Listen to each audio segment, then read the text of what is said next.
मेरे वीडियो को लाइक करिए, सब्सक्राइब करिए और बेल आइकन दबाना ना भूलिए। Thank you. ओम नमो भगवते वासुदेवाय। राधे राधे। नमस्कार दोस्तों, मैं कार्तिक महात्म्य की 25वां अध्याय पढ़ने जा रही हूँ।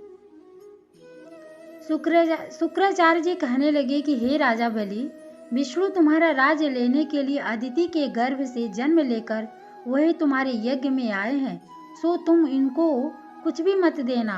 हे राजन, मेरा कहना मानो।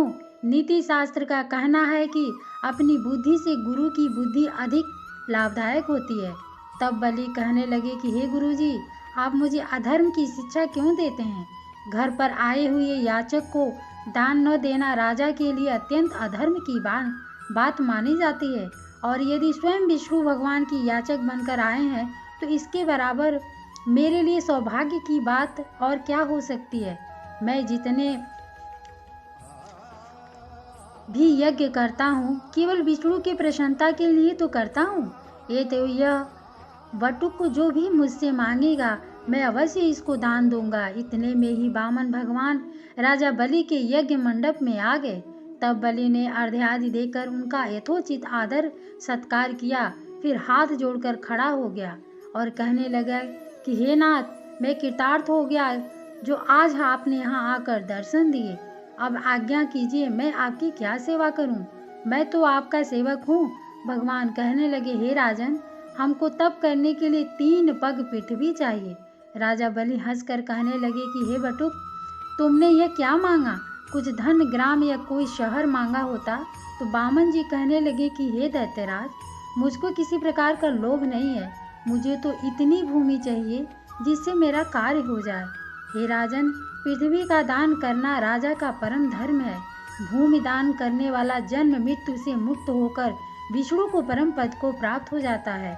जिस राजा ने भूमि का दान दिया, समझो उसने सर्वस्व दान दे दिया। राजन, यह पृथ्वी सदैव किसी के पास नहीं रही।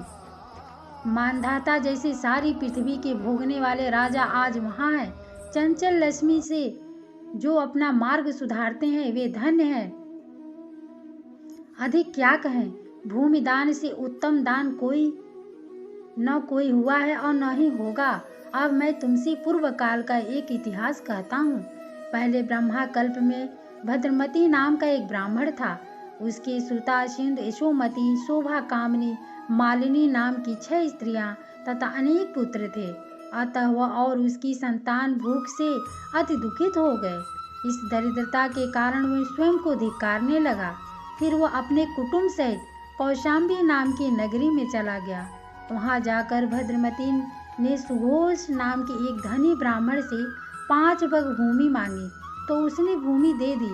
इसी भूमि दाने के कारण उस सुघोष नामक ब्राह्मण को विष्णु का परम पद प्राप्त हुआ। फिर भद्रमती ने वह भूमि एक दूसरे ब्राह्मण को दान दे दी, जिससे उसे भी मोक्ष प्राप्त हुआ।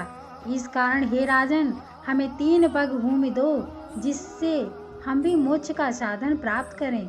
इतनी बात सुनकर राजा बलि जल युक्त टुंटी वाला लोटा लेकर भूमि का संकल्प करने के लिए तैयार हो गया। तब शुक्राचार्य तपोबल से अपना सूक्ष्म रूप बनाकर राजा बलि को संकल्प करने से रोकने के लिए लोटे की टुंटी में जल रोककर बैठ गए। वामन भगवान शुक्राचार्य के मन की बात जान गए। ये तो उन्होंने एक तेज अग्र भाग वाली कुशा लेकर उस लोटे की टूटी के छिद्र में डाल दी, जिससे शुक्राचार्य की एक आंख फूट गई। इसके पश्चात राजा बलि ने 3 पग भूमि का संकल्प दे दिया। उसी समय भगवान विराट रूप होकर ब्रह्मलोक तक बढ़ गए। विराट रूप भगवान ने 2 पगों में सारा ब्रह्मांड नाप लिया। फिर पांव के अंगूठे से ब्रह्मांड फूट गया। उस फूटे हुए मार्ग से पानी की बहुत से स्रोत बहने लगे। भगवान विष्णु का पैर उस जल से धोया गया। वह निर्मल लोक पावन जलधारा का रूप हुआ। वही जल ब्रह्मादिक देवताओं को पवित्र करता हुआ 7 ऋषियों से सेवित सुमेरु पर्वत के ऊपर पड़ा तथा गंगा के नाम से विख्यात हुआ।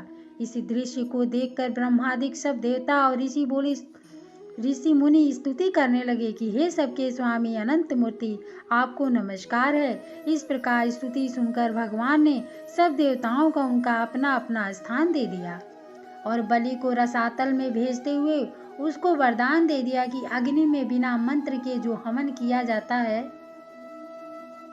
तथा अपवित्रता से कुपात्र को जो दान दिया जाता है या हवन किया जाता है, वह सब बलि को प्राप्त होगा। इस प्रकार भगवान ने देवताओं को सुंदर स्वर्ग तथा बलि और अन्य दैत्यों को रसातल दिया। इतना सब कुछ करके विराट रूप भगवान वामन रूप हो गए। तब देवताओं तथा ऋषियों ने भगवान की स्तुति की। तदंतर वामन जी तप करने चले गए। इस प्रकार ऐसी पावन गंगा की उत्पत्ति भगवान के चरणों से हुई, जिसके स्नान व श्रवण मात्र से जन्म जन्मांतर के पाप नाश हो जाते हैं। जय हो गंगा मैया। राधे राधे। धन्यवाद।